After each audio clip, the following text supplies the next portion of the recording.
Welcome to the Assembly of First Nations virtual information session on the long-term reform of First Nations Child and Family Services. Before we begin with today's session, I would like to ask Elder Judith Clark from Abiguate First Nation for an opening prayer. Elder? Pray. Good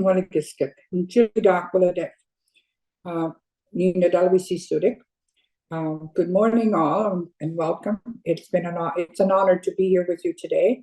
I am from the Abiguate First Nation in Prince Edward Island. So, thank you, Creator, for bringing us together today. We acknowledge the teachings of our grandfathers and our grandmothers.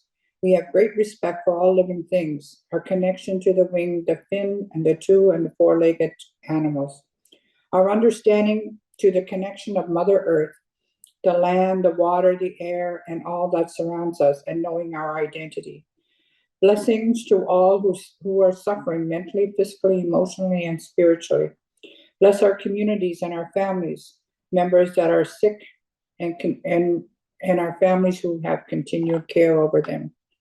Continue to support our families and our caregivers who are caring for our loved ones. Creator, thank you for this day that you've given us. Thank you for allowing us to gather here today, and we ask you to enter where you are so that your teachings will work in us. We ask for wisdom so that we know what is good in this world. We ask for love so that we can spread your love everywhere.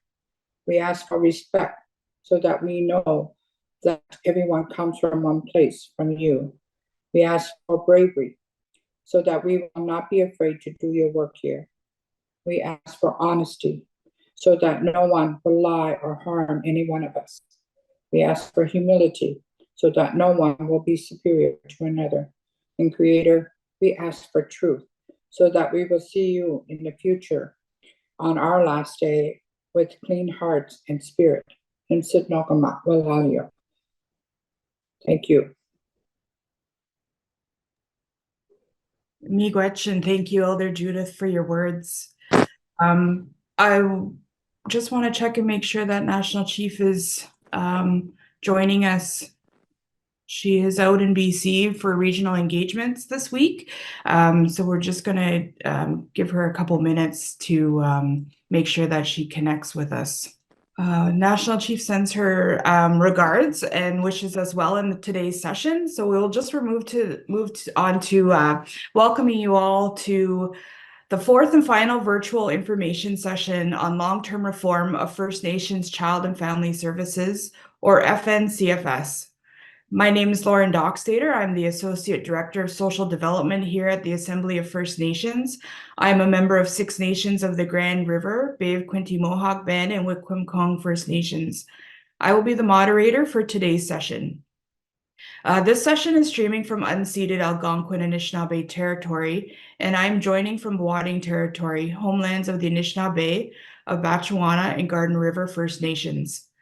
Today's session is the last in a series of virtual gatherings that we have hosted over the summer to provide you with more information about the draft agreement on long-term reform of FNCFS. In our first session, we heard from AFN General Counsel Stuart Wutke, who shared a high-level overview of the draft agreement and the funding components that make up the $47.8 billion agreement. In our second session, we heard from AFN Senior Policy Analyst Ashley DeLay, who spoke about protection funding in the draft agreement. This included an overview of agency responsibilities and funding for things like operations and maintenance and least disruptive measures. The third session focused on the elements of the agreement pertaining to prevention, as well as remoteness funding and First Nations representative services. For those of you who were unable to attend, or if you would like to review the materials that were presented at the last three sessions, I encourage you to visit the AFN's website to access the recordings and resources. The recording and presentation materials from today's session will also be posted to the AFN's website. Today's session will focus on the governance, accountability, and performance measurement sections of the draft agreement. We will first hear from AFN Senior Policy Analyst on Child and Family Services, Ashley DeLay. Ashley will review the sections of the agreement that focus on performance measurement, including the Child and Community Wellness Plan and community level indicators. We will then hear from Lacey Cassis, Junior Legal Counsel for the AFN, who will present on governance provisions in the draft agreement. This includes the various committees that will oversee the implementation of the draft agreement and reviews to ensure that the reform measures are on track to creating the change envisioned in the draft agreement.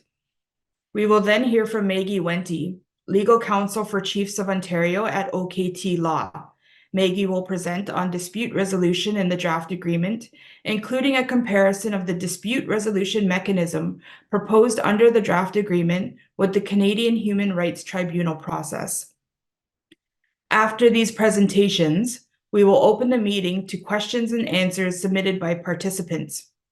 You can use the Q&A button at the bottom of your screen at any time to send a question that may be posed to the presenters during the question and answer period. You can also use the chat function to share any reflections or feedback on the presentation or the agreement sections. But for any questions, I ask that you please use the Q&A button. There will be a lot of information shared during today's session, so if a question comes to mind following the meeting, you can email us at social.development@afn.ca to follow up on any of the content we have presented today. There is translation available in these meetings in English and French. You can select the language you'd like to hear today's meeting in by using the interpretation button at the bottom of your screen. Without further ado, I would like to pass the floor over to Ashley to introduce herself and begin today's presentations.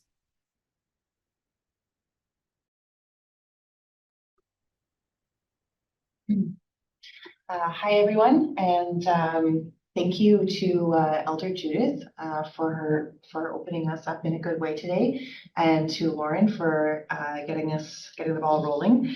As mentioned, my name is Ashley DeLay, and I am the Senior Policy Analyst on the Child and Family Services files at the Assembly of First Nations, and I have been privileged and honored to be able to work on this file for the last 3 years at the AFN, but also very much in the background in a research capacity, going back to about 2016 or so.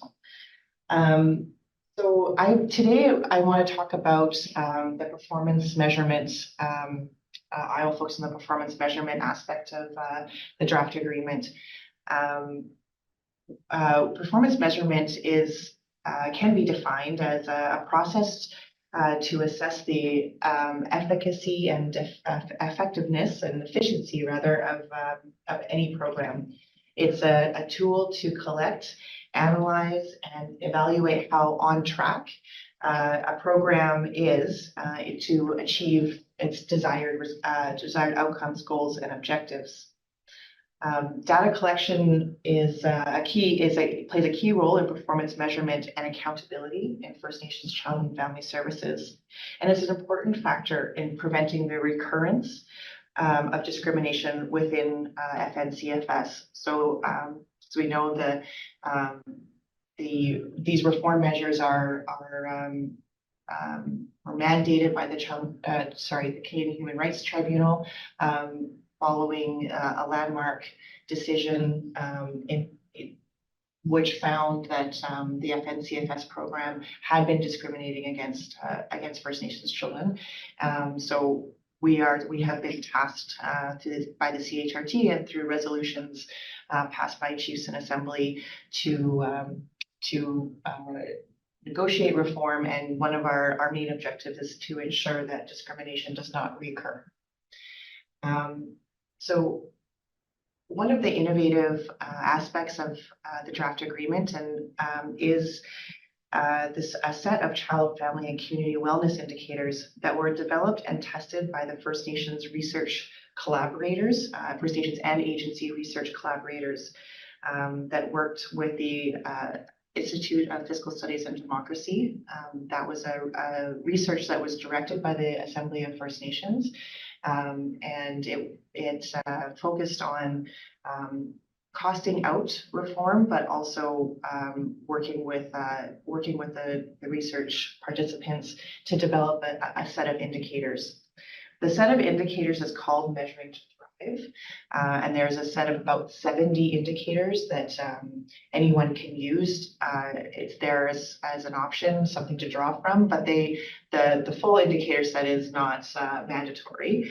However, to support building knowledge about how the program is doing and how children are doing in care, the research participants and agencies work together through several workshop series and really narrow down that indicator set to this set that you see on the screen here. And this is really for these indicators are for First Nations. So these are for for use and the knowledge about how the agency is serving and how the children are doing while they're in care. So we know, some of the things we know about what is effective intervention for children while they're in care is really maintaining the connection to land and community participation in spiritual ceremony, that they're supported by community-based services, and that they're maintaining and accessing numeracy or early learning and childcare, and as well as attaining numeracy and literacy goals. And also what we've heard too is though we can't follow the children into any kind of post-secondary education, but might want to know if children have post-secondary education aspirations, so that when children do age out, especially with the implementation of post-majority support services, that there's a continuum of support that can be offered there to ensure that those children who do want to go on to post-secondary are supported to do so. To the next slide. So as I said, those previous indicators, those are for the First Nation, and then there's a second, the smaller set of indicators that are really for the agency to provide both to the First Nation and to Indigenous Services Canada. They will need to receive this data to include in their reporting, their public finance reporting, to ensure that the program is working from the government side, and then to continue to fund the program, and to also try to identify some of those background factors that are at play when children do come into care. So we know, for example, housing and water factors are a major part of the sort of background context that children who come into care are sort of coping with and managing, and the families are managing. It should never be the reason children come into care. It's not the sole reason, housing or water, but we know that there's a major effect on the wellness of children, and that it's part of inadequate housing, overcrowded conditions, housing in disrepair, play a major factor in the wellness of children and families, and I think that we have come to really see that those factors really need to be considered, and it's actually a great way to start connecting those dots between how often those factors do affect children, and to be able to start leveraging that data to encourage more investment in those areas in housing and water. So included in that, in those other indicators are the reason for entry. So those are the coming into care reasons, the reason for entry, if housing and water factors are present. And while they're in care, placement, are the children placed in their communities? Are they stable in the placement? Meaning, are they not being? We hope to see that they're not being moved. Children are not being moved from placement to placement to placement, and also to start tracking the incidence of abuse while they're in care. I think we often see we hear about these stories. We hear about children who are then abused in foster care, but there's really no data collection on that. So this is addressing a quite important issue around the incidence of abuse while children are in care. And then the outcomes. So with the children being reunified, whether that's with their family of origin or extended family, that they are going to a place of permanency, and the reason and time for exit. So the reason for exit and how long it's taken that child to go from the point of entry to exit. Okay, can I get you one? Thank you. So one of the other sort of performance measurement aspect and the way that we can understand what the community resources are and what that can do to support children while they're in care, and maybe understand where some of the gaps are. And again, this is this information would be information that we would encourage the First Nation to collect and for really their own purposes, and for the child and community wellness plan, which we'll just look at in the next slide. But this is part of the collaboration that the draft agreement envisions, that collaborative relationship between the First Nation and the agency. So what we're hoping to see is that this information will help also the agency understand what gaps they need to proactively fill or look at the impacts of, and try to put in resources to ensure that when a child does come into care, that those resources are a little bit more available. So we would like to, see that, First Nation be able to work with that agency and give them a sort of a profile of what health and social services exist. Is there accessible childcare? What is the average cost of living? What are the housing conditions? And again, is there homes with water? And these things, this information would all be actually available through public, for the most part, through public data. And the First Nation can also, if they need support with gathering this information, we have the data secretariat set up as an organization to work very much in the background to support data gathering and synthesis and analysis for the First Nation and or the agency.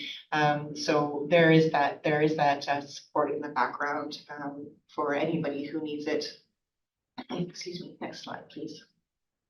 So as I had mentioned, the child and community wellness plan.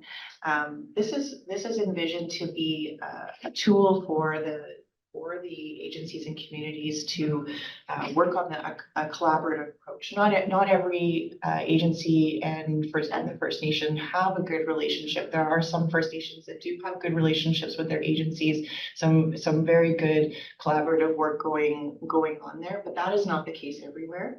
And this child and community wellness plan, first it helps the agency and the First Nation delineate the services that are going to be provided. So the agency, of course, has the mandate through legislation to provide these disruptive measures, and that's that more focused and intensive type of prevention, or anything that is in their mandates provided by the provincial territorial legislation. So anything to do with protection, of course, out of home placements. And then they may be offering some additional services that may fall more on the prevention continuum, but that this will be something that will be decided between the First Nation and the agency. The First Nation we want to focus on really those community-based supports, using their prevention funds for things like land-based activities, communal meals, providing funds or material support to families who need that additional support, food security programming, as well as maybe the First Nation wants to provide the post-majority support services, and then also there's the First Nations representative service, which is that advocate from the First Nation to help kind of be the go-between and advocate for the rights of the First Nation and advocate for the child and family who is involved with child and family services. So if I believe it's Annex 5 in the draft agreement, where you will see a template for the Child and Community Wellness Plan. It's not very extensive. It's quite simple, but it's really meant to encourage this collaborative relationship, but then also the accountability and reporting piece, so that the agency will have the duty to collect data. Of course, most agencies, and some agencies have an incredible data programs and quality assurance approaches.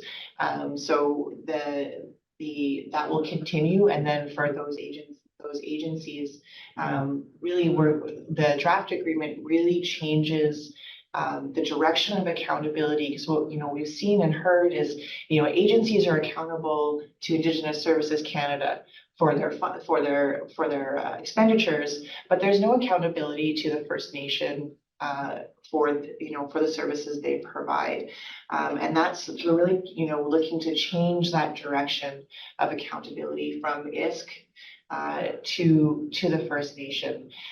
So the data collection and reporting has to be shared with the results have to be shared with the First Nation, and then the First Nation can then support the agency in identifying priority areas with outcomes from that data. So we're really hoping to encourage that collaborative relationship and the accountability and reporting as it's sort of demonstrated in this slide. I think that actually concludes this section of it. I just wanted to speak just very quickly to this the secretariat.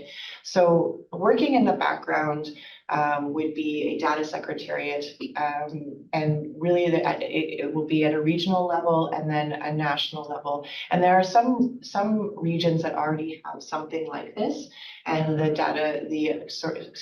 draft agreement looks to leverage those existing organizations that do child and family services, data and quality assurance, that are already working in the regions, but also ensures that all regions benefit from something like the secretariat, because it doesn't exist everywhere.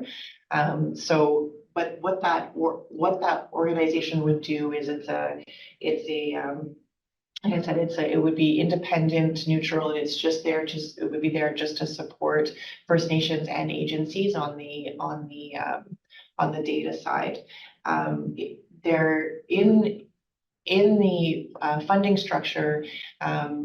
Agencies would receive funding to do any kind of quality assurance work that they had already been doing, if it was in the actual expenditures reported to ISK over the past 2018, however many years that's been. Anything that would have been included in those actual expenditures, but then the agency would see reflected in their baseline funding to continue their quality assurance.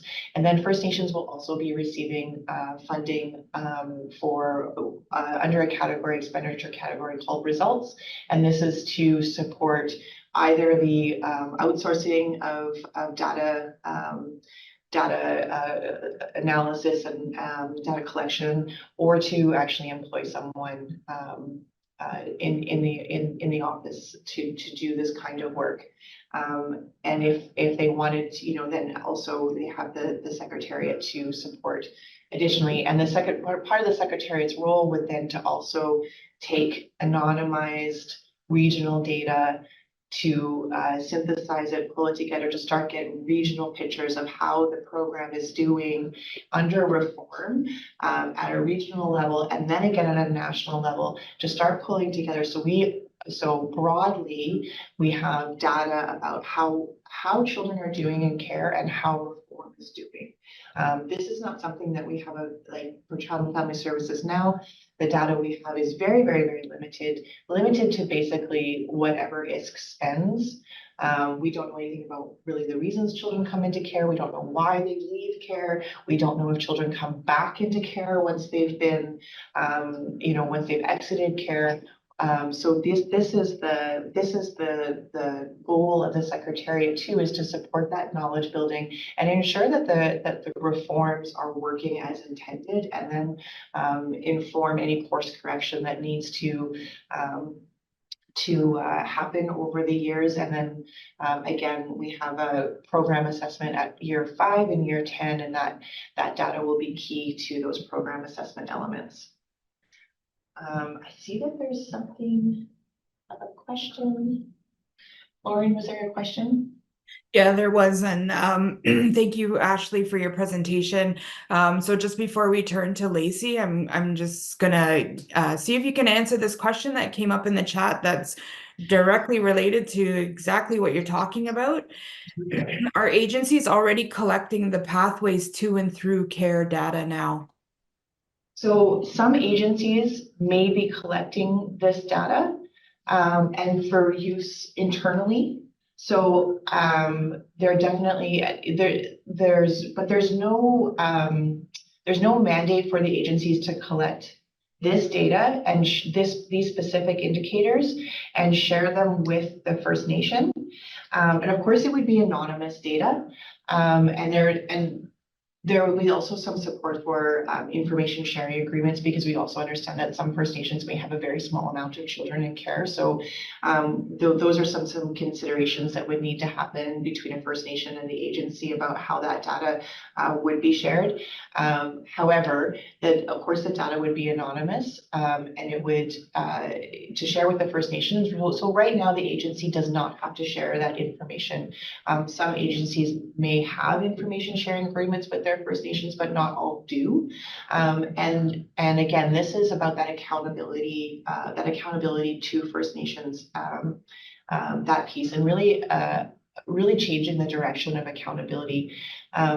The other thing is that this is information, this is data that is currently also doesn't have, like, they can't tell you, IS cannot tell us, out of the, let's just take a number, like out of the 100 children placed in care, they can't tell us how many of those children are placed in their community. They cannot tell us how many placements those children have been in. They can't tell us anything about the reason for exit, or if they were reunified with their families, or went into another sort of permanent living situation.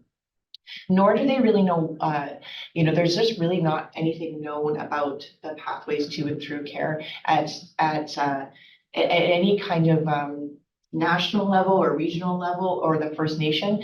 It also helps, we can't really know how the funding is, how well the funding is being used, because we don't have any information about what's happening to those children through their trajectory in care. So we can't make any course corrections. We can't identify, points of intervention that would support things like placement in community or stability. We can't know anything about incidents of abuse. So agencies may be collecting that data, but it's not anything that it's not doing anything in the bigger picture. Hopefully they're using it to do their own course correction and their own quality assurance, but currently there's really nothing known about the pathways, how children are doing in care, and what their pathways and their trajectory through care look like. I hope that answers the question. Thank you, Ashley. If it doesn't, there's going to be opportunity for questions later. So if you have any more questions related to what Ashley has presented here, please make sure that you include them in the Q&A function, as well as the other presentations. We welcome your questions through the Q&A function at the bottom of your screen. So, these are really important elements that Ashley has covered today, and to really see how it will impact our children and families and the ways of measuring success under this agreement. So we will now turn to Lacey Cassis, Junior Legal Counsel for the AFN, to present about the governance mechanisms in the draft agreement.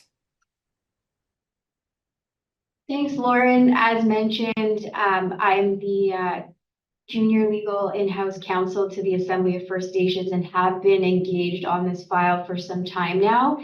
And I will be speaking to you today about the governance structures that are included in the reformed program and that we envision under the reformed FNCFS program.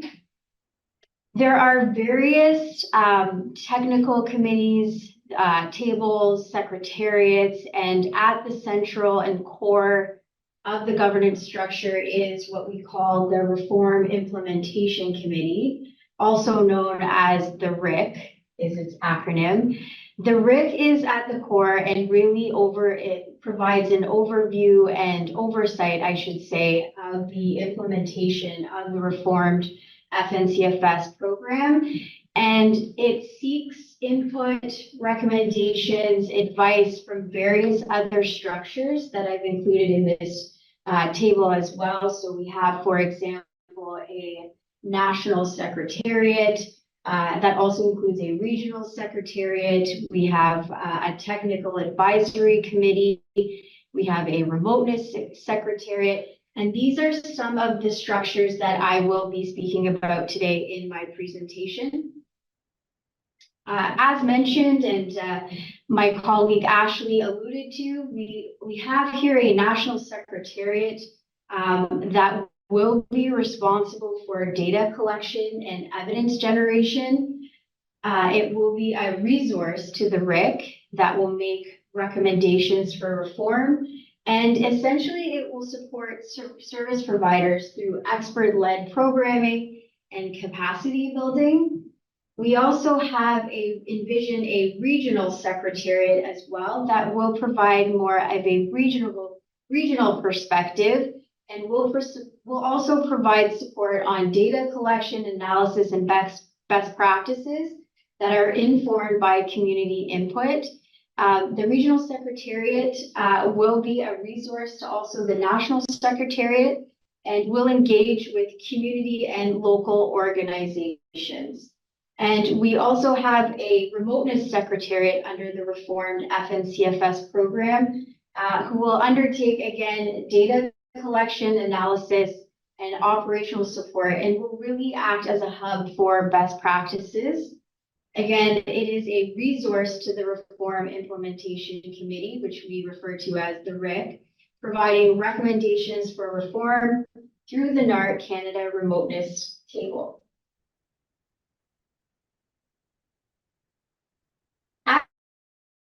Implementation Committee will really be at the core and will be central for the oversight of the implementation of the reformed FNCFS program. It will consider all reviews and processes, including the program assessments that we have under the program. It will provide recommendations to Canada with respect to changes to the reformed FNCFS program, and it will receive input, recommendations, and observations from the parties and other entities such as the Expert Advisory Committee, the National Secretariat, the Systemic Review Committee, and Technical Advisory Committee, among other entities, I should say. Under the RIC, we've stated in the agreement, in the draft agreement, that there will be 12 members with each party members. However, during the course of our regional engagements, which we've hosted over the last 2 months, we've heard a lot of, I should say, concerns or recommendations to better address regional representation, the diversity of perspectives that exist across the regions, and that the RIC better reflect this diversity. So I will mention that during the course of our engagements, we've compiled all of these issues or concerns that have been addressed, and we will be returning to the negotiation table to address some of these issues that have been raised during our regional engagements. So with that being said, we envision the 12 members here, but this is subject, of course, to further negotiation with the parties. Some of the responsibilities of the RIC will include, as I've mentioned, of the overall reformed FNCFS program and the program assessment organization. One of its roles will also be to discuss solutions if Canada fails to reach agreement with provinces or Yukon on governance and accountability provisions. It will be responsible for overseeing the expert advisory committee and will also be responsible for appointing an independent monitor to monitor Canada's implementation of its accepted recommendations of reform of Indigenous Services Canada. And one of its roles will also be to receive reports and publish annual progress reports. As I mentioned, we also envision several committees that will also assist RIC in its role, and this includes a systemic review committee and a technical advisory committee. The systemic review committee will be established by the Reform Implementation Committee, and its function will be to review and identify trends in service provider adjustment requests received by ISC, claimant disputes filed with the Dispute Resolution Tribunal. The Dispute Resolution Tribunal will be further discussed later in our presentation today, and we look forward to informing you further on that. And the Systemic Review Committee will also be responsible for any feedback or commentary from claimants related to their experiences moving through that claimant dispute process that we will further explain later this morning. We also have a technical advisory committee who again will be formed by the Reform Implementation Committee. Essentially, it is a subcommittee to provide technical advice on the implementation of the reformed FNCFS program. It will be responsible for engaging regional tripartite and technical tables, and will also have youth currently and formerly in care who will have an opportunity to advise on the implementation of the reformed FNCFS program. We also here, as mentioned a couple of times in this presentation, we have an expert advisory committee as part of the governance structure under the reformed FNCFS program. Essentially, the EAC, the Expert Advisory Committee, will guide a third-party evaluation of ISC, Indigenous Services Canada, and will provide recommendations for reform contained in third-party expert reports that will go directly to the RIC for consideration.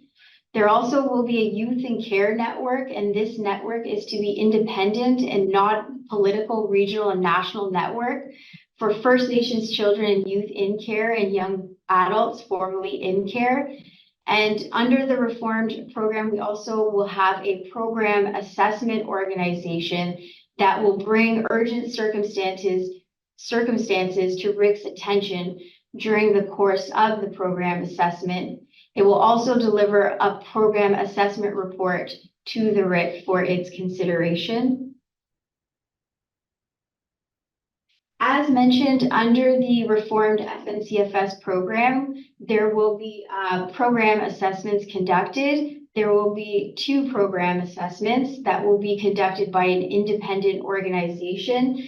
The first program assessment will be in year 4, which will be March 31st, 2028, with the second program assessment being in 2033. And an important purpose of this is to review and evaluate documents and reports, the extent to which the reformed FNCFS program achieves progress towards the elimination of discrimination and prevention of its recurrence. And it's also intended to provide the RIC with reports to consider when formulating its recommendations for program and/or funding changes. If there are any questions, I'm happy to answer any of those. However, we do have a guest presenter who Lauren will introduce. if she is online already, and that's to further discuss the alternative dispute resolution that we envision under the reformed FNCFS program. Which Thank you so much, Lacey. We've really drawn a lot of attention and care towards the oversight that the reform really needs to have to make sure that it's successful. So now we will turn to Maggie Wente, partner at OKT Law Firm and a member of Serpent River First Nation.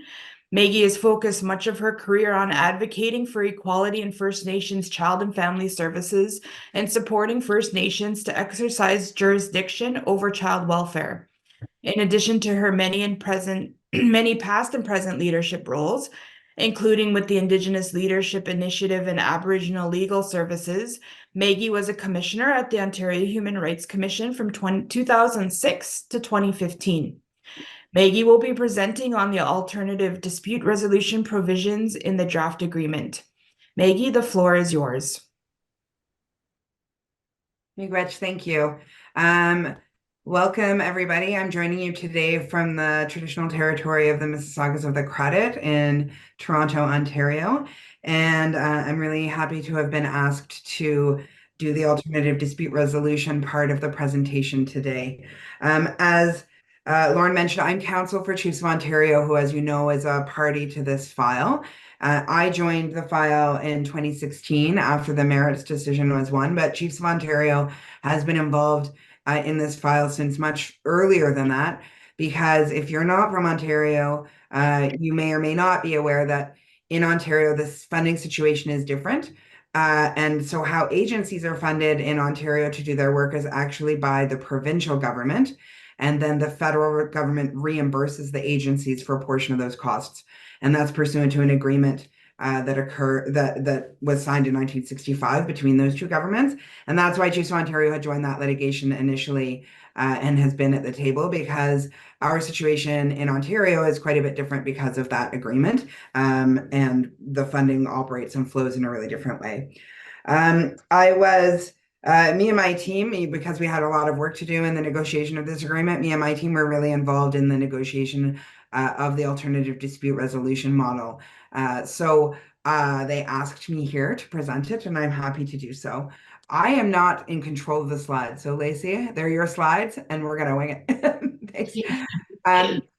So I just want to start for a little bit to talk about why we would have an alternative dispute resolution model within the context of the final settlement agreement. Certainly, there's been questions that have been raised prior to this about why can't we continue to rely on the Canadian Human Rights Tribunal?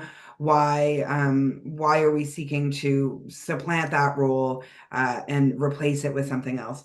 And so I'll start by saying a couple of things about that. One of which is that it's very common under contracts, and the final agreement is a contract. Very common under contracts to have mechanisms to resolve disputes in a way that is different than you would normally do. So normally, lots of contracts, or almost all contracts, would be resolved by courts. In this one, there might be aspects of the final agreement, certainly, that would be able to be resolved by the Canadian Human Rights Tribunal. I think there's probably also aspects of this contract that might not be able to be resolved by the Canadian Human Rights Tribunal because they don't have the jurisdiction to do so. So that's one reason to have alternative dispute resolution. Another reason to have alternative dispute resolution is to set up a faster way to have disputes resolved. To have people resolving disputes who are expert in the subject area, and in particular, that's been important to us, expert in working in First Nations and for First Nations, and have that, either a legal experience in First Nations or Aboriginal rights law, or experience in working with First Nations. So you'll see a little bit later in the slides, it's one of the things that's very important in this model is that the tribunal that was be set up to solve disputes will be having adjudicators who are First Nations people themselves who have experience in this area. Another reason to have this kind of mechanism here is right now, for instance, for service providers, for First Nations or agencies who have, right now, usually actuals requests that are denied or other things that are denied. There's an internal Indigenous Services Canada appeal mechanism which is not really independent of Indigenous Services Canada. And the new alternative dispute resolution model, under the thing called claimant dispute, as you see on this side, will provide an option for agencies and First Nations to not have to take those disputes to court or the Human Rights Tribunal and not have to take them through an internal mechanism that's run by Indigenous Services Canada, which I think lots of people think is perhaps not particularly a particularly neutral way of resolving disputes. So those are the reasons why it's appealing for the First Nations parties to have an alternative dispute resolution model. Certainly, it's part of Canada's mandate to get into a situation where we have an alternative dispute resolution model, and that is not the model that's working with the Canadian Human Rights Tribunal. But that's not the only reason. As I said, there's a lot of very good reasons why the First Nations parties are interested in alternative dispute resolution themselves. And so with that in mind, let's go to the next slide, Lacey. So there are two kinds of disputes that are contemplated or that are planned to be resolved by the alternative dispute resolution model. So the first one that we'll talk about here is First Nations and agency disputes. So that's under the agreement, sometimes they're called, or they are usually called service providers. So those are the bodies that are receiving funding and providing services to First Nations children and families. So it's not the jurisdiction of the proposed tribunal would not be every dispute that a First Nation or an agency might have with Canada. It really focuses on the disputes that exist within the agreement and the entitlement under the agreement. So if Canada failed to advance the allocations or the money that the agency or First Nation is entitled to under the agreement, whether or not it was an accurate allocation that they received, whether or not they are entitled at all under the agreement. So there may be some kind of organization that says, no, I am entitled under the agreement to receive money here to provide child protection services because I'm doing this in some fashion.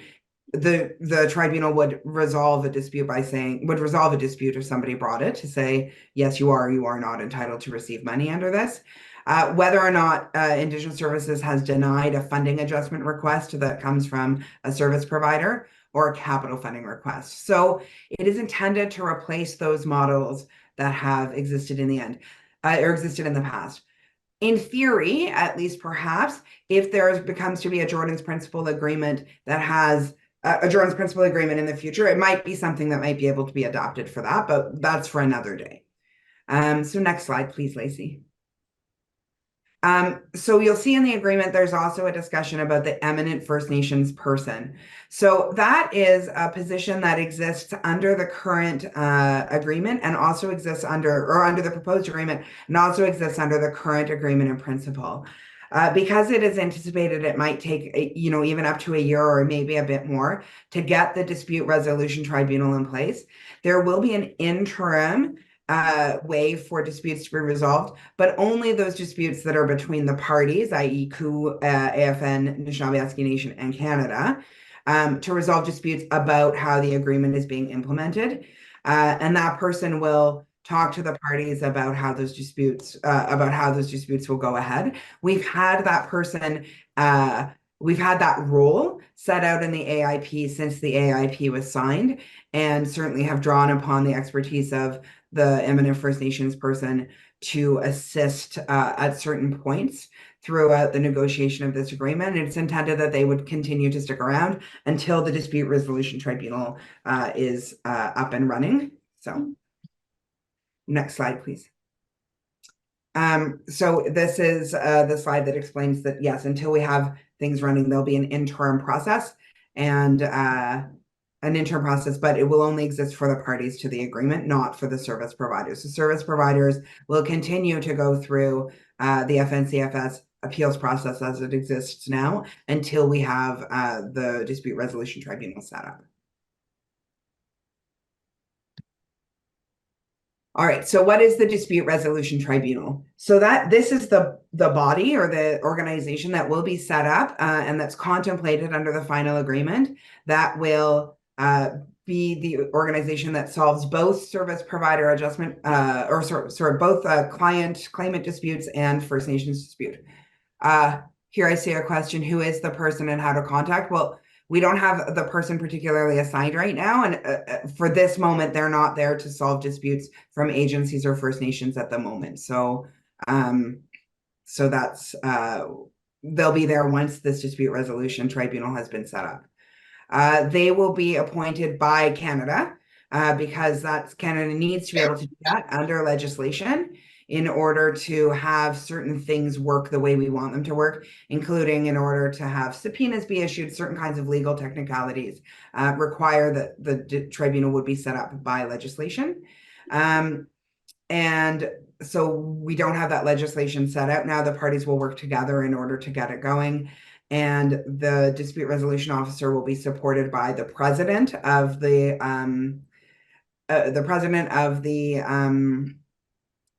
assigned, the president of the tribunal, and then there will be different kinds of roles that are within the tribunal also. So cultural officers, and the cultural officers will assist the tribunal members in making sure that First Nations or service providers who come forward with disputes can ask for their disputes to be resolved in a particular way that's sensitive or that reflects their laws and traditions or reflects their methods of dispute resolution. There'll be a president and adjudicators, the adjudicators being the people who are making the decisions, president largely being the person who's managing the whole tribunal. The registrar, the person who takes complaints, etc.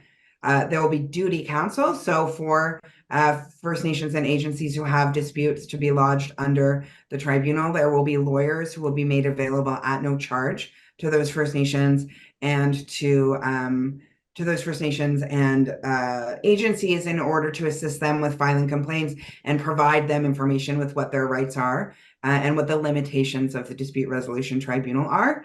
And there'll be navigators who are also people who are there to assist in navigating through the process. So there's intended to be quite a bit of scaffolding or support to particularly the First Nation and agency claimants who may be entering into the dispute resolution process once it's established. All right, so this is a slide that shows the key roles in the dispute resolution or the alternative dispute resolution process. So the president, somebody to be appointed later on a way that's set out in the agreement, but on recommendation really of the parties. That is the person who is basically going to be in charge of the whole tribunal, and then will be responsible for selecting adjudicators. The intention of the parties is that the president and the adjudicators will all be First Nations people. The president will likely be somebody who is a retired judge or has significant adjudication experience. And the adjudicators are intended to be a mix of practicing lawyers or retired lawyers who are First Nations people, and also people with social services, child welfare, other kinds of expertise that might be of use to the tribunal. Okay, I'll answer that question at the end. It's probably easier. Oh, can you go back? Sorry. Okay. So, and then as we said, there's the other roles that we'll have in the duty council, the navigator, the cultural officer, and the adjudication registrar. So M. Corsha and I see, how will First Nations be consulted in the legislation? It's an interesting question. I don't have anything particular to say about that right now. There's nothing set out in the agreement that there's any requirement or that there'll be a consultation about how setting up that legislation will work. I'll have to think about the extent to which that may happen. I don't think I have a good answer for that right now. Sorry. Next slide. So as I said before, the president, after they are selected, will select and maintain the roster of adjudicators. So that will be a list basically of people who are employed, not full-time, on call for when disputes have been filed either by service providers or by the parties. And it will be comprised of the amount of people that is needed in order to do timely adjudication. So the number of people who are on that roster may vary over time.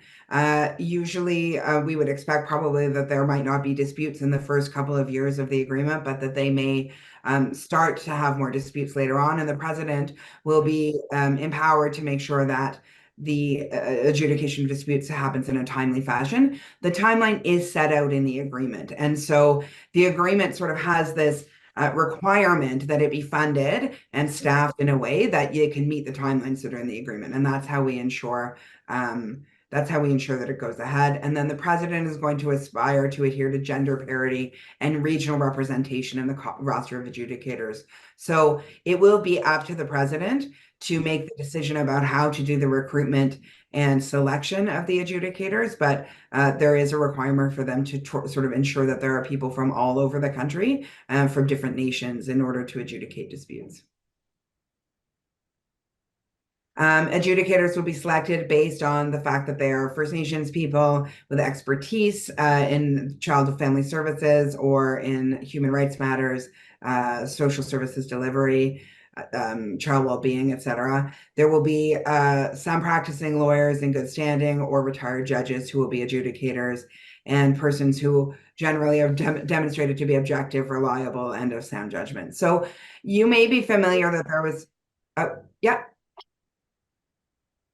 Oh, I thought someone was asking a question.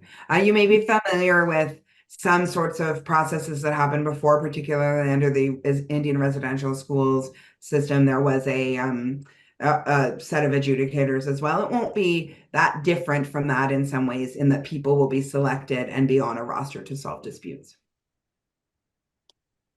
All right, next slide. Thank you. There will also be navigators who are employed by the tribunal and overseen by the president. And the navigators are there to assist claimants, that is First Nations and agencies or anyone else who's making a claim that they're entitled to funding, to navigate through the system, explain the timelines and the processes under those systems, collect documents, etc. They're not there to provide legal advice, and they won't be lawyers particularly, but to assist people in launching and processing their disputes as they go through.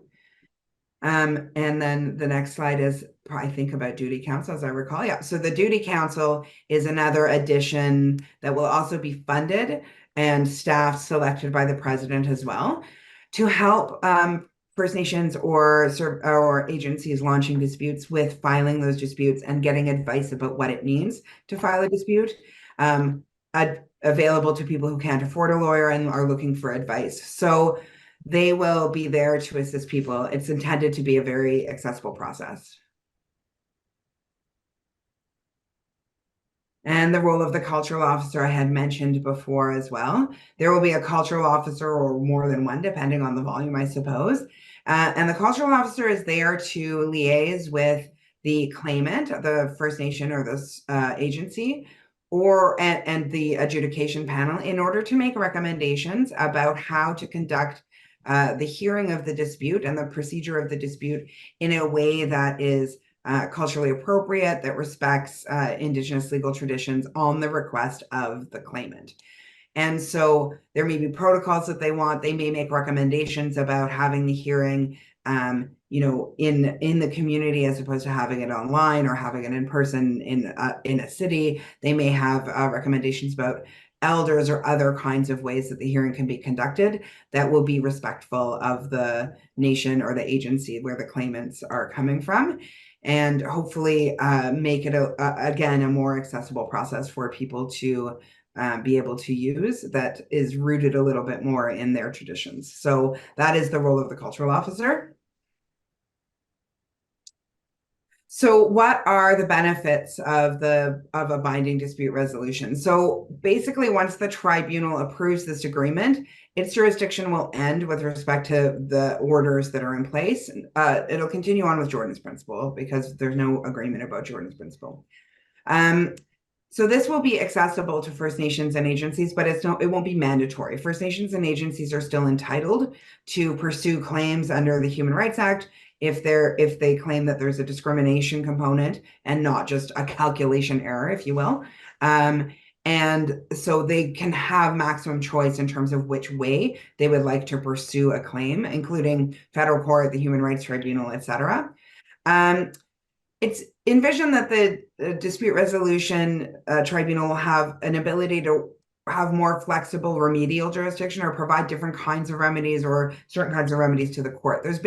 I've heard some people say, well, the tribunal doesn't have the jurisdiction to award money to First Nations or agencies. That's not true. It definitely does have the jurisdiction to award money to First Nations and agencies that they are owed under the agreement.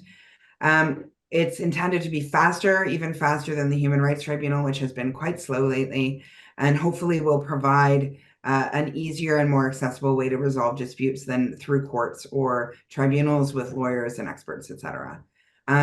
It also says here preserves the relationship with First Nations and agencies in Canada.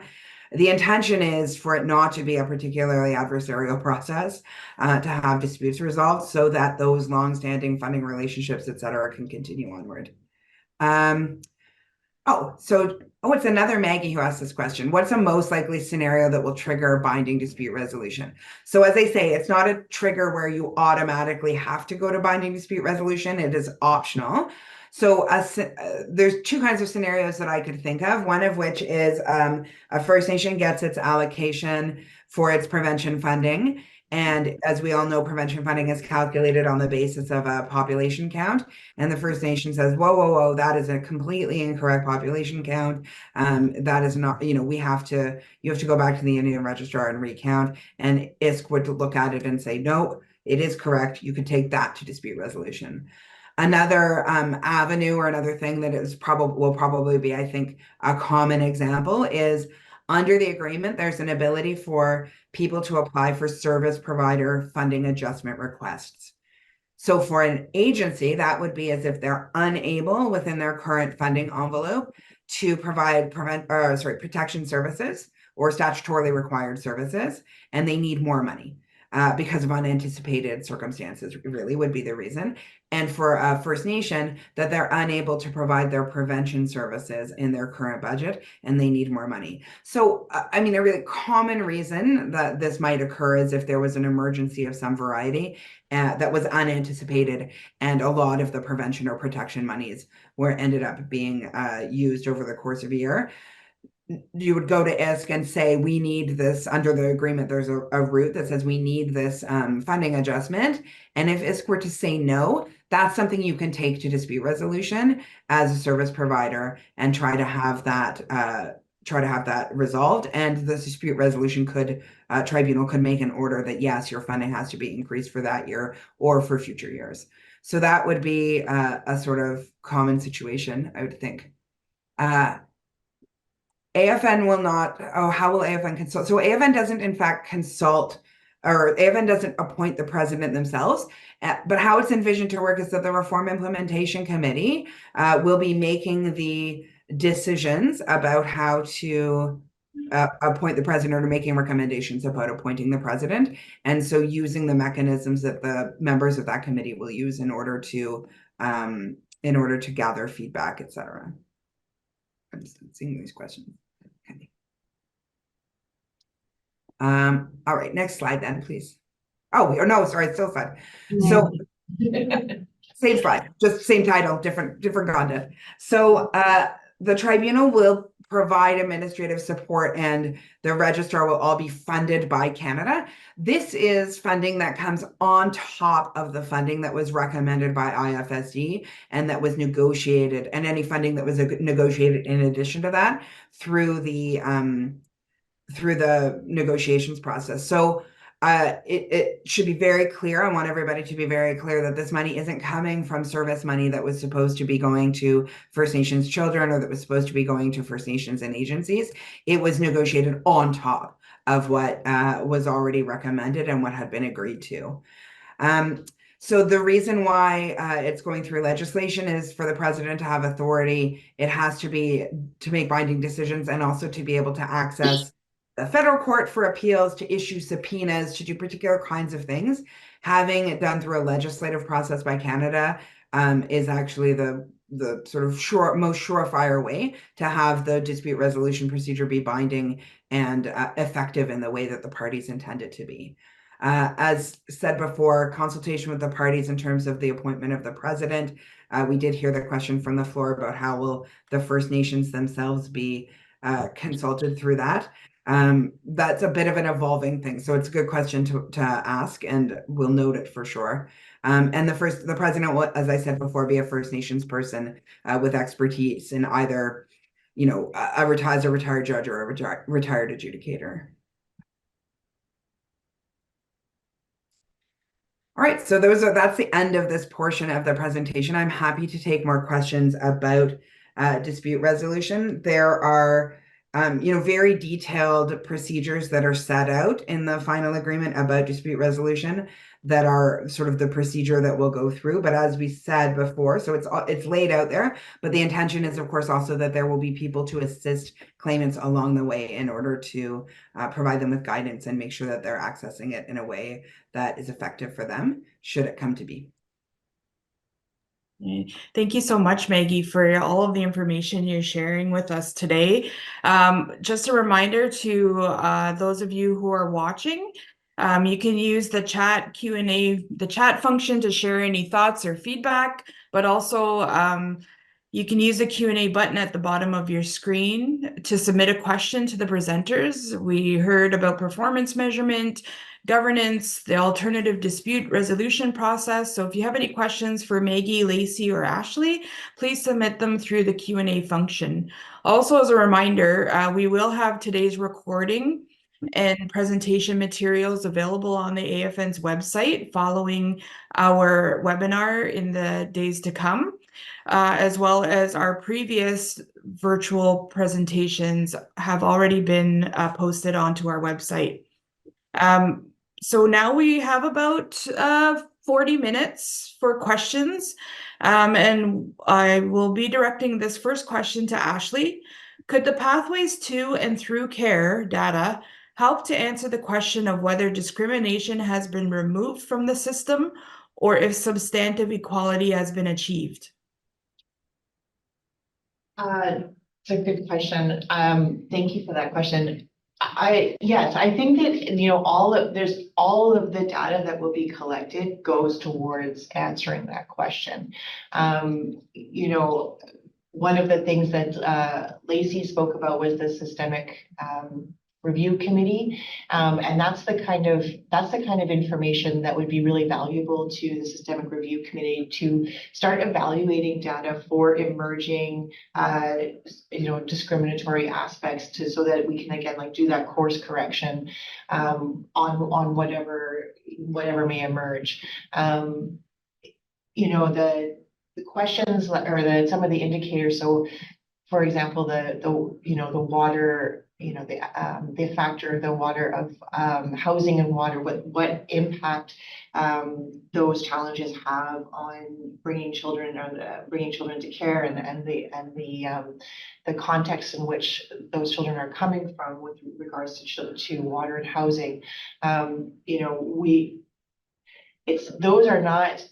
Those are not exactly Indigenous Services Canada's and the program. It's not exactly in the program's control, but we know that underfunding and the lack of funding and the huge infrastructure gap on reserve creates these additional pressures and stresses on children and families.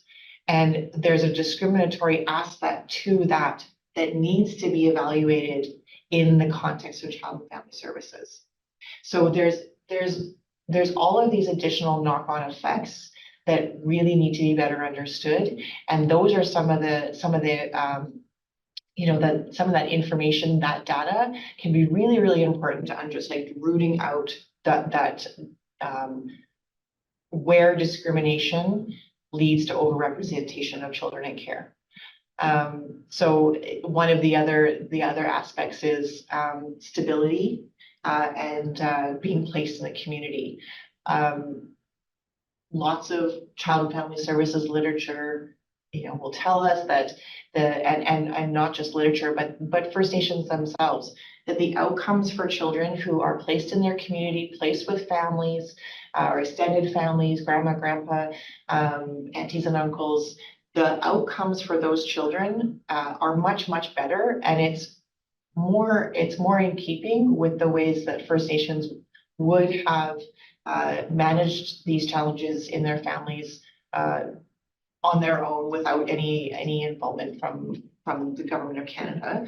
And so we know that the outcomes are better, and so if we can look at for example, we hear a lot of things about, like, why is the child removed from the community and put into a foster care situation where there isn't any family, the cultural connection is broken, the family ties are broken, there's no access to land activities. Those have extremely deleterious effects, meaning that they have very poor effects on children and their connection to their community. And there's a discriminatory aspect in that because, grandma and grandpa or auntie and uncle could receive that same amount of funding in order to keep the child in the community and close to their community connections and land. And that has a much, we know that there's much more positive effects for children in that way. So those questions, and having information about those kinds of placement decisions, and how much funding goes into something like putting a child from a northern Ontario community down into southern Ontario into a group home or something like that. We know that there's an incredible amount of money that goes into a placement like that isn't really that beneficial for the child, whereas it's more, it is often more cost effective to keep a child in their community and supported by their community and by their family, and it doesn't cost nearly as much, which is better because then we have more money going into prevention, for example. So yes, I think that those kinds of questions and the questions that we're going to ask in the data and the information we can get absolutely can really help look at that question of discrimination and make better decisions about those. Okay, thank you, Ashley. Another question for you. What supports are in the agreement to develop capacity to both collect and utilize data at the community level? So I think I mentioned there's funding. The agencies who have been doing data collection and quality assurance, which would be by far most agencies, of course, would receive that funding that they had been drawing from the actuals to continue that work. First Nations have not received any funding unless they have other agreements that they've negotiated with Indigenous Services Canada or ECDEV or something like that to do any kind of data collection on how children are doing in their communities, wellness, these kinds of to ask these kinds of questions and generate knowledge about it. So under the reformed funding mechanism that's described in the draft agreement, there will be funding for First Nations to be able to, first of all, there's IT funding, so any purchase or upgrade to your IT systems, buying, getting databases, handheld devices, anything like that, as well as for results funding. So that would be funding to either contract out quality assurance or do your data collection and analysis, or hire someone to do it full time. And then you also have the Secretariat, of course, to support that as well. However, I wanted to mention too that there is an aspirational aspect to this as well. The draft agreement, and we all recognize that it's not going to be right out of the gate, everyone's going to be able to do this starting from April 1, 2025, if this agreement is accepted and the CHRT accepts it. So we also know that there is going to be some sandboxing, meaning it's going to take time. People are going to have to work out the bugs and the kinks and figure out how to approach it, onboard folks, find a contractor, work with the Secretariat. So there's going to be some time, and that's all understood. And that's why we talk about sort of it's long-term reform. It's a long-term approach to reform because the work that needs to go into this will take some time, and I think that is generally understood, and there's not going to be an expectation of data perfection year one. So I hope that answers that question. Thanks, Ashley. Just a reminder, if you have questions, use the Q&A button at the bottom of your screen to submit any questions. And if you don't want to use the Q&A function during the webinar, you can feel free to email social.development@afn.ca with any questions that you have, as well as any, additional thoughts that you might have come up with after this webinar today. Our next question is directed towards Maggie. Can First Nations individuals who are not satisfied with services received from an agency or a First Nation access the dispute resolution mechanism? So the answer to that is simple. No, that is not what the dispute resolution mechanism is intended to do. It's intended to deal with things that arise under the contract itself, under the final agreement itself, not individual service provider complaints. Okay, thank you. And then we have a question that either Maggie or Lacey, if you want to respond to. Will changes be made to the reforms or implementation based on findings of the dispute tribunal? Sorry, can you repeat it? I was just reading some of the things and then I lost track. I lost my way. Sure. Will changes be made to the reforms or implementation? Oh no, based on findings of the dispute tribunal. Oh, so that's an interesting question. So yes, and I mean, sure, it is intended to work. The systemic review committee that is set up under the final agreement is intended to be reviewing exactly this thing, the kinds of complaints or claims that are being made under the dispute resolution tribunal, in order to try to identify if there are systemic problems that are arising that were unanticipated, basically, and to make recommendations to the reform implementation committee about how to address those problems. Okay, thank you. Lacey, did you want to add anything? No, Maggie? that's exactly right. I think that the intention then is to also learn from the claims that are resolved during that process, and the Systemic Review Committee is a good committee to do that, and then to provide its recommendations to the RIC. There is a section in the draft agreement which is also available on the AFN website. And it's on the ADR, and I encourage people to look at specifically the ADR section, which starts at page 72 and starts at provision 229. So it also explains a little bit more in detail the role of the tribunal and some of the other aspects of it. Thank you. Hey, thanks, Ashley. I mean, Lacey, sorry, I was looking at Ashley because the next question is for Ashley. What data sources exist now, Ashley? Not many.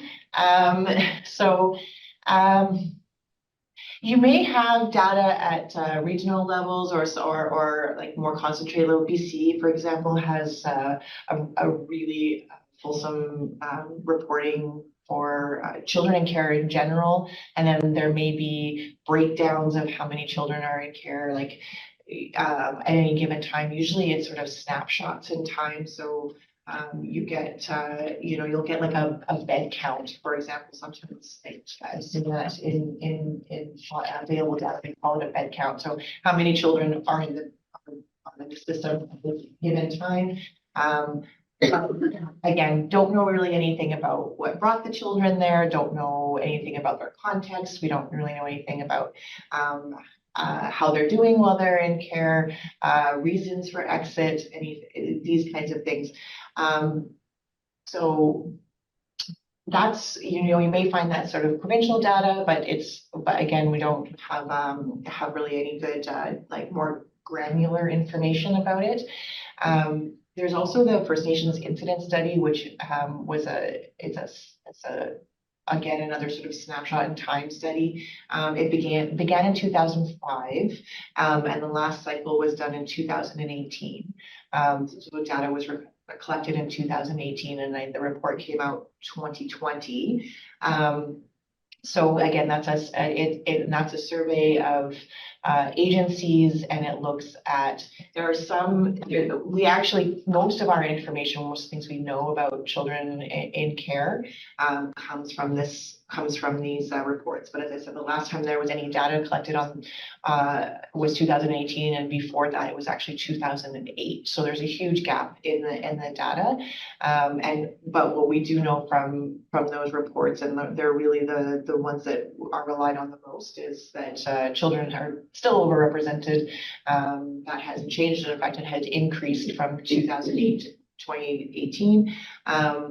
And we also know, because the researchers who ran that study was collecting information about housing, for example.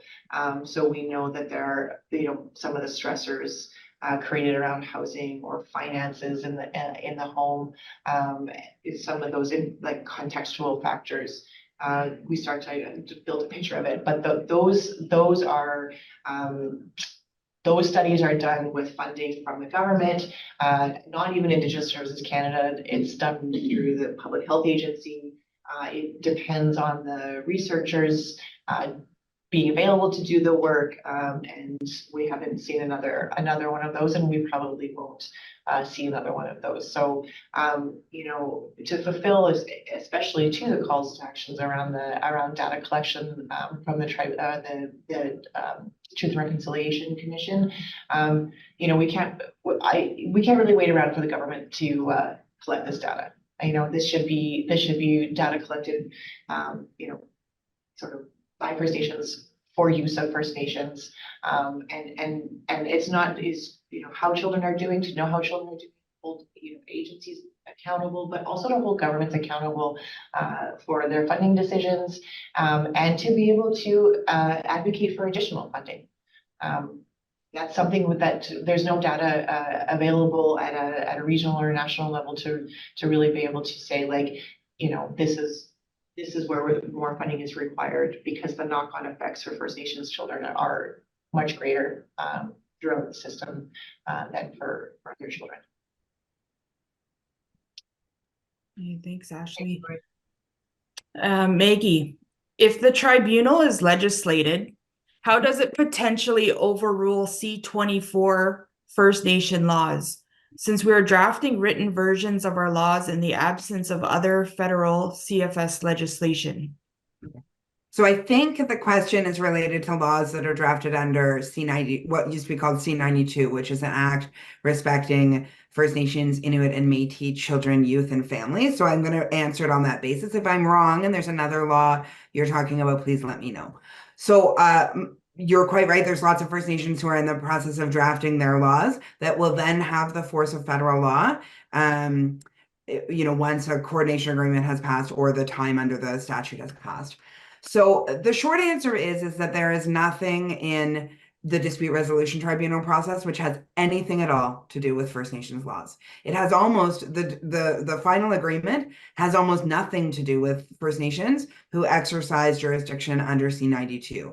The only places where this agreement and the FNCFS program interact with First Nations exercising jurisdiction under C-92 is number one, it sets a floor of funding for C-92 First Nations or for First Nations who exercise jurisdiction. So no one will get less than they would have been entitled to under the FNCFS program, which is in the agency-based, provincially, required program. No one will get less under this, under exercising C-92 than they would get if they were participating under the FNCFS program. The only other place where those two systems might interact is when a First Nation exercises jurisdiction and chooses to assume all or part of service delivery under the auspices of its own law. So for instance, I've worked with a First Nation who says that who promulgated or made their own law, and then they said, we would still like the agency to continue doing protection services. We are going to overtake prevention, adoption, certain kinds of other things. That is a situation where there's an interaction between these two systems, but that interaction is only just to sort out which funding stays in the FNCFS program to go to the agency and which funding goes with the First Nation and the children of that First Nation for the First Nation to exercise jurisdiction. So the second part of the answer to my question is that starting on page 72 of the final agreement, that lays out what the jurisdiction of the dispute resolution tribunal will be. And it's really important to understand that in the Canadian justice system, a dispute resolution tribunal or any kind of body that has a decision-making authority has no inherent jurisdiction. It has to be provided jurisdiction either in a private dispute resolution mechanism by the parties under a contract, or in this case, under legislation that's made by Canada. It has no power to do anything other than what power it has been given under the legislation, or under the contract. So you'll see here that under the contract, starting at page 72, it talks about the types of disputes that the dispute resolution tribunal is able to make, and nothing about those things under section 230, under sections 231, those are the parties disputes, and then you get to claimant disputes at sections 235, etc. Nothing there touches on nothing there touches on giving the dispute resolution tribunal the power to have any say about a First Nations law or whether a First Nations law is applicable. So that all of that was a long way of explaining there is no way that the dispute resolution tribunal can make any decision which overrules a First Nations law. All right, thank you for that. And just to go off of that again, Maggie, why not just keep going with the CHRT monitoring and oversight of the FSA in the interim until the dispute resolution tribunal is set up and legislation is passed? Yeah, so I understand that. Thank you, Richard, for that question. I understand why people might be interested in the answer to that. That is certainly one model that you could have. I think there's a few different answers to that question, some of which are legal and some of which are, I guess, political or whatnot. One answer is I'm not confident that every single thing that is set out in this contract is something that the CHRT has the jurisdiction to decide. So I just talked about the question of tribunals only having jurisdiction to decide questions that are set out in the legislation that establishes them. And it is not clear to me that the Canadian Human Rights Act, which establishes the Canadian Human Rights Tribunal, has the jurisdiction to decide every question that comes up under this contract. So that is one of those things, and a very good reason to not continue with the jurisdiction of the tribunal between now and the establishment of the DRT. Another reason is the speed with which we could have, even if they had the jurisdiction, the speed with which a dispute could be resolved. So you'll see now under the Jordan's Principle dispute that's occurring right now before the tribunal, that was filed in November, and I don't expect there will be resolution before November of this year, or decision before November of this year. So we see that on one question, there took an entire year for it to be resolved. And the expectation would be under the interim process that is amongst the parties, the eminent First Nation person led process, that it would occur much, much faster than that, because that is literally the eminent First Nations person, it's their only job. We don't have to worry about other kinds of things that are happening. So there's that situation. And the other situation is just a purely practical thing about politics, is that Canada did not have a mandate to negotiate an agreement that retained the jurisdiction of the tribunal. And so if First Nations wanted to have an agreement at all, we had to come up with something that was going to supplant the jurisdiction of the tribunal, both in the interim and for the long term. And so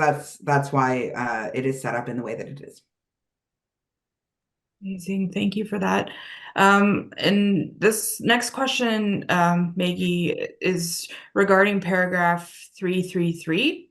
Why are claimants required to confirm they will not address their issue with ISK with the Human Rights Commission or a court of law to utilize the dispute resolution tribunal? Okay. Again, this goes back to the question of what is the jurisdiction of the tribunal as the parties have envisioned it. And we heard concerns in the negotiation of this agreement that people would, if they entered into dispute resolution, be effectively at law prohibited from pursuing a claim under the Canadian Human Rights Act or at the tribunal, particularly for an individual person, but also maybe for an agency or a First Nation, if they entered into this, even if they unintentionally were sort of going into it for one reason or the other. Anyway, so the point is, we have given the tribunal a limited jurisdiction that is only really about calculation or entitlement to the money, about the interpretation of the agreement and what people are entitled to get under the agreement. If people wanted to litigate and seek damages for human rights reasons, either at court or in a tribunal, then they have to pursue those things through the court or tribunal. It seemed to us that that is the cleanest way to make sure that entering into the dispute resolution process is not something that compromises people's human rights, is not something that compromises people's ability to pursue a complaint at the tribunal. So I think it's been presented at times that this is something that is limiting to First Nations parties or service providers, but in fact, I would suggest that it is the thing that makes it very clear that there is one way and one avenue to pursue a claim that is about calculation or about entitlement, and there's another way to pursue a human rights claim, and that is through the tribunal or the courts. Thanks. Thank you. Someone there to ask me, there was a question from Cheryl. Sorry, it was just that Jessica had asked me to answer Cheryl's reflection about complex layers of bureaucracy without input for First Nations.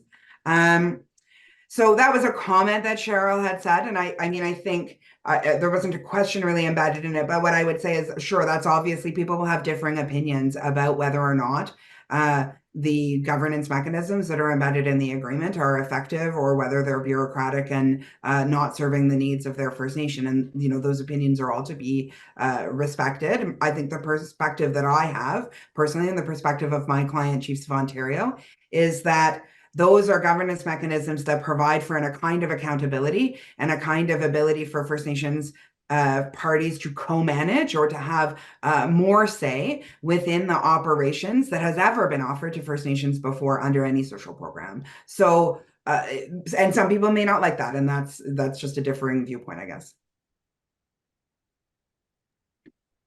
Great. Thanks, Maggie. This next question is for Lacey. The FSA is national in scope. Why is the Reform Implementation Committee composed of mostly Ontario representatives? Okay, well, thank you for that question. And I did allude to that type of concern that's been raised in some of our engagements with respect to the composition of the RIC, the Reform Implementation Committee. So I assure you that's not our intention here. Is to create a committee that reflects the diverse opinions across the regions. So your concern is noted, and we're going to be taking it back then to the negotiation table to further discuss with some of the parties. But Maggie had also mentioned, though, too, that the Chiefs of Ontario were a party to the originating complaint. And so as such, they do have the ability then to, or it's under the agreement that they can appoint a member then to the Reform Implementation Committee. Thank you. Thank you. So we have about 10 minutes left for questions. So if anybody has any, please put them in the Q&A function at the bottom of your screen. Right now, we'll turn it back to Ashley or any of the other panelists today. Can the funding for performance measuring be used to conduct an initial baseline community wellness assessment? I don't see why not. You know, the one thing we have to, you know, always remember with these, you know, the funding that First Nations and agencies will get, it is effectively single envelope funding.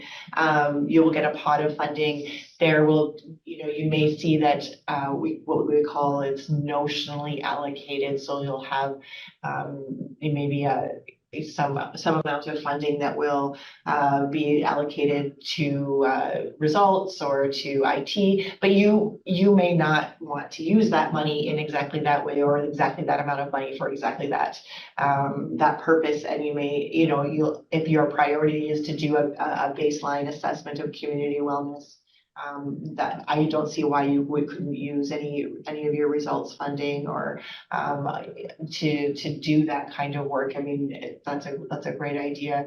Ultimately, the flexibility of this funding is really key to reform. And I would say I don't see any reason why you couldn't. And you always follow that could be a question to also ask to the ESK region if to get more information on that, but I don't see any reason why you couldn't. Right, thank you. And this one's open to anyone. Is there any information available yet from the committee regarding the changes to capital and post-majority programs? Those are almost to come out. They're like at the cusp of being released. So hopefully we'll have things next week. And I know if you're from a First Nation in Ontario, we're going to be having specialty. Once they're released and we have finalized them, there'll be sort of specialty information sessions, to field questions about those kinds of things. So, and my bet is AFN will do the same, but I can't speak for them. Okay, we're coming to the end here. Unless there's other questions that come in. Again, if you think of any questions that you have about the draft agreement, please email social.development@afn.ca. I think we will just take this final question just for timing's purposes. Maggie and then Lacey, if you can add. The question is, how much latitude is there for the 5 parties to negotiate further changes to the FSA based on the input received prior to it being submitted to the CHRT for approval? I can repeat that question again if you'd like. No, I got the question. I guess I would just need clarity with respect to what is meant by latitude. Is it meant that like how much influence can we have to negotiate these changes that are mentioned during the regional engagements and bringing that back to the negotiation table to negotiate with Canada? I'm not sure if perhaps that's what's meant, but as I was mentioning in the presentation, we are compiling a report of all of the different issues and concerns that were raised during several engagements now across the regions. And I can assure you, we will be bringing those issues back to the table and further discussing them with the parties as well as Canada. So rest assured that that is in the works, and we will do what we can to ensure that we reach an agreement that everybody is happy and content with, is our hope. Maggie, I don't know if you wanted to add to that, if at all. I think you're muted. I am. I don't know the answer to that question. I'm not sure that Canada has a mandate to make any changes. That's what I would say. Yeah. There may be some things. I saw a question here from Harold, always with the hard questions. Can you comment on the concern that child and family services experts have not been adequately included in the negotiations? I mean, what I can say to you is that the model of the FNCFS program is based on, first of all, the existing model that occurred prior, sort of with extra funding and a few extra elements to it. And also that it is based on the research that was done by the IFSD, which did extensive consultation from agencies and service providers and some First Nations. I wouldn't say it was extensive with respect to First Nations. And so I think I understand that that's a criticism that people are saying, but it is, to me, not necessarily a particularly well-grounded criticism, given where all of the information that was conducted or used to formulate positions in the negotiations came from. I can also say within Chiefs of Ontario, we had an extensive consultation process where we consulted with our advisors and technicians all along the way. So that's my personal comment on it. I just wanted to handle this one thing from Sybil before the elder comes in, because it's really important. How will the liabilities for First Nations as service providers be handled? That's an extremely important question that I think is, I think, atop of some people's minds. There is nothing in this agreement that will change the apportionment of liability at law about that occurs already with respect to providing services for First Nations. So you First Nations run other and sometimes now are running prevention programs and First Nations representative services or band rep programs and other kinds of social programs within their First Nations. And they have the liabilities that exist at law, which is the Canadian common law of negligence. And that nothing in this agreement shifts those liabilities.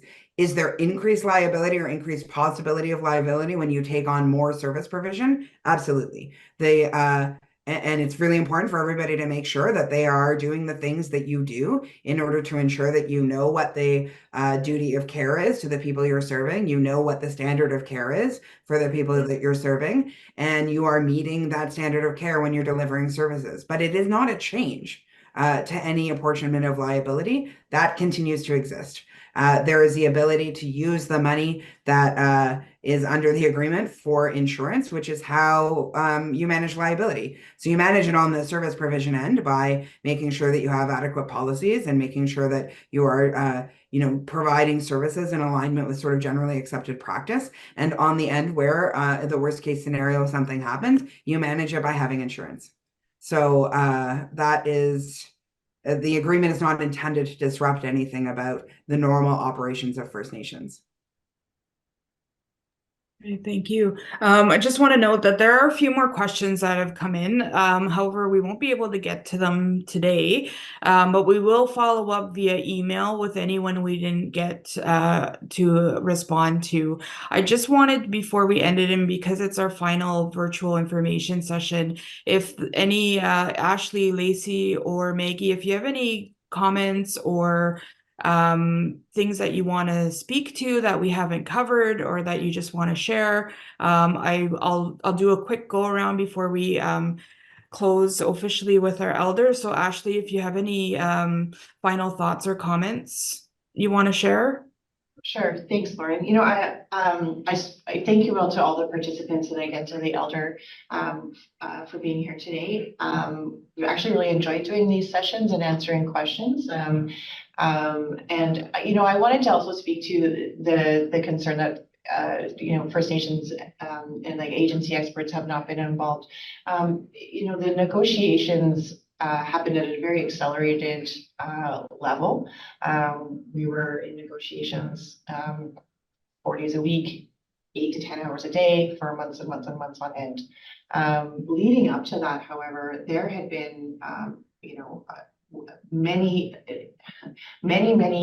consultations and meetings with experts and advisors. Our National Advisory Committee had heavily weighed in on the agreement in principle, which was the framework for the final settlement agreement. We also did research updates from the IFSD and got continual recommendations about how to implement IFSD's research. Those recommendations were compiled and heavily relied on during negotiations. Agency and the experts, all of the advice we've been receiving for the last, since before I even came onto this file 3 years ago, all is the framework and the basis for what was negotiated, including the IFSD's research, which was again based on research done with First Nations and agencies.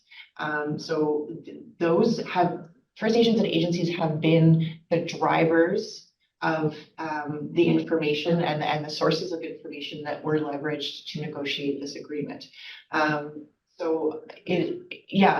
Just to say that there has been quite a lot of input there, and we took all of that that information very very seriously, very much to heart, in order to make sure that first of all we were meeting the orders of the CHRT to address discrimination, end it and prevent its recurrence, and also ensure that funding that funding was equally allocated, fairly allocated, and then that First Nations have an opportunity to provide prevention services, which some First Nations had before, but not all First Nations. That's not something that that was substantially, equal across Canada. So just to comment on that, it's been a very long road, and there's been a lot of hands and minds and hearts in this,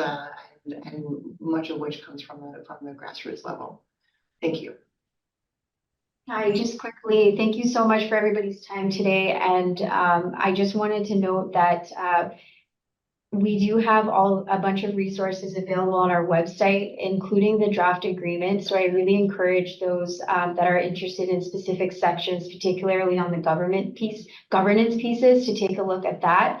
And before passing it off to Maggie, I just wanted to say that the alternative dispute resolution process that we envision under the reformed FNCFS program, I believe, is probably one of the strongest aspects of the agreement, which I believe will be more culturally appropriate and accessible to claimants. So I just wanted to say that, and I'm hoping that you'll take the time to read through some of the agreement on that section, and that you've appreciated some of the information that we've provided here today. And thanks for your questions. Maggie.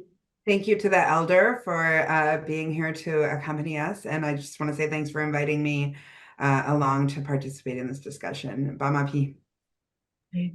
Thank you, Ashley, Lacey, and Maggie, for a great discussion today and for taking the time to share this important information about performance measurement, governance, and dispute resolution in the draft agreement. Today's session has been enlightening to know about the ways success will be measured under the draft agreement and the mechanisms available to ensure good governance and accountability of its implementation. I trust that chiefs, proxies, technicians, and others who are with us today have enjoyed hearing this information. And as a reminder, you'll be able to access the presentation materials and recording from today's session in the coming days. Thank you all for joining us today and throughout the virtual information session series this summer.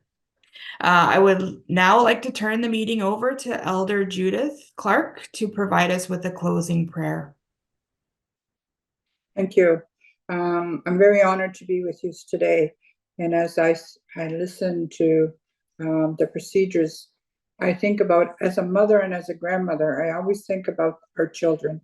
And I know that every community, we have children in care. And there's so many times that I have been in contact with these children. One that particularly comes to mind is I was at a school and I was doing a presentation about our culture and who we were as Mi'kmaq. And after my presentation, two young youth came up and they thanked me because they really missed being home and being part of ceremony and hearing of who they are, and their identity is so important. It really touched my heart. And I today, as I listened, and I know there's a lot of people that are involved in this process, and I thank you. And my prayers go to you because you deal and you try to make the best solution so that our children are well taken care of. So I continue to pray for the people who support the process, and also the caregivers that are looking out for the interests of our children, because most times our children don't have that voice, and so we care and we speak for them. So I appreciate that, and I thank you for that in your positions. So I want to thank you, Creator, for bringing us together today. And as we close our meeting today, I ask that you continue to guide us all safely home and back to our loved ones. May our thoughts, trust, and words continue to do your work here that needs to be done in a positive way and in a respectful way. So, Sid Nogama, all my relations, and we say Namutas, we say until we meet again. So I wish everybody a wonderful day, continuous, and in the work that you do. And Sid Nogama, Thank you very much. Thank you, Elder Judith, and thank you all again for attending. Goodbye.